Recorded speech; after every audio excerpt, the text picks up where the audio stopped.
From Software's latest and greatest game, Dark Souls 3, is now available on the PS4, Xbox One, and PC. The title runs on the engine that powered one of the best PlayStation 4 games of all time, Bloodborne. Dark Souls 3 is the first major Souls title on the PS4 and Xbox One, and we were keen to see how it performs and plays on the console versions. If there's one thing that hasn't changed with the Souls series, is that you're gonna die. A lot. The series is known to test the patience of players, but once you defeat a boss, the feeling of satisfaction is simply amazing at times. As usual, let's begin with the PC version by taking a look at the graphical settings. As with previous Souls games in the past, the graphical options are quite limited. It must be noted that From Software doesn't have a rich pedigree in developing PC games, but that doesn't mean they can be exempted from criticism. We honestly expected more scalable options given that Dark Souls 3 is a major AAA production and the way PC gaming is on the rise for the last few years.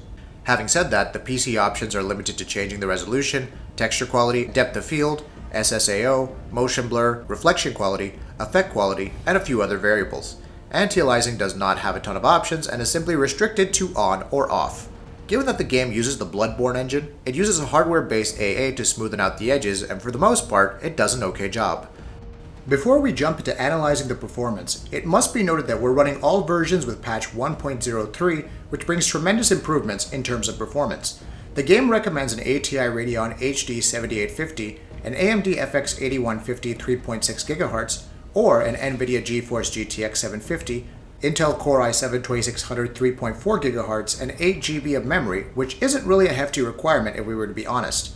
Regardless, none of these configurations will get you a locked 60 frames per second experience. To begin with, we tested the game on an AMD FX 8350 and Radeon R9 290, and as far as performance goes, the game starts off quite well. The game was consistently running around the 60 FPS mark in the Cemetery of Ash and the High Wall of Lothric locations. Playing further with the initial version, when we reached the Road of Sacrifices and Pharaon Keep, we encountered drops. In game version 1.01, the game was simply unplayable at times during these sections, but with patch 1.03, things have improved a lot. We then tested the game on an R9 390 along with an Intel Core i7 3770, and the performance was a rock-solid 60 FPS. Overall, we're quite happy with the PC port, but the way the developer specifies recommended requirements is something that needs to be spoken about. None of the recommended requirements will ever get you a locked 60 FPS experience with everything dialed up at 1080p resolution. One wishes that developers could mention the standard that recommended settings will run the game at. For those with mid-tier hardware, we recommend switching off anti-aliasing and lowering the settings of shadows, SSAO, and reflections. This will result in a performance gain of around 10 to 15 FPS. Switching over to the PS4 and Xbox One versions, Sony's machine once again clearly takes the lead with a native 1920 by 1080p resolution.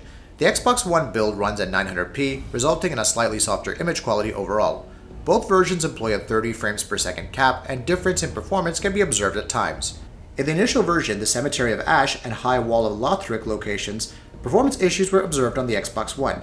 This isn't to say that the PS4 didn't face any performance drops. It dropped, but most of these times it was locked at 30 FPS. This wasn't the case on the Xbox One, which clearly dropped a lot of frames during these two sections. However, in patch 1.03, performance is much better on both consoles. Both versions now run smoothly at 30 FPS with minimal drops at times. Even in taxing places such as the Road of Sacrifices and Pharaon Keep, we're looking at a solid 30 FPS experience. So what's the real villain that kills the experience? The answer is frame pacing. Given that the game uses the same engine as Bloodborne, we're not actually surprised to see it appear once again. So what exactly is frame pacing? Well, let us explain it to you in layman terms. Two persons need to cover a certain distance in 100 different steps. The first person takes one step at a time, and each of those steps won't be much different than the previous one. As a result, the first person's motion will be smooth. The second person takes half a step in 1 second and 1.5 steps in the next second. Both of them will reach 100 steps in the same time, but the first person's steps will look much smoother than the second one. In other words, the timing of each step, in this case frames, will differ, resulting in an uneven experience at times. So even if the game runs at a locked 30 FPS on consoles, the on-screen action will still feel jittery. Moving ahead, how does the console versions match up against the PC build? Well, other than the better shadow quality, there isn't much to choose from on the effects side of things. The only big difference is that the PC version offers a locked 60 FPS experience in some areas. It's quite unlikely that you will go back to the console versions if you have played Dark Souls 3 first on the PC. So where do we stand regarding Dark Souls 3? From an artistic point of view, the game is one of the best looking titles in the series. But from a performance point of view, all three versions perform relatively well. The real issue is the frame pacing problem, which we don't think will be fixed anytime soon. Regardless of the stable frame rate, frame pacing introduces jittering and it can kill the experience for some players. At this point, we've given up all hope whether it will ever be fixed, given that Bloodborne still has these issues a year after launch. If you like what we're doing, please go ahead and click that subscribe button. See you soon!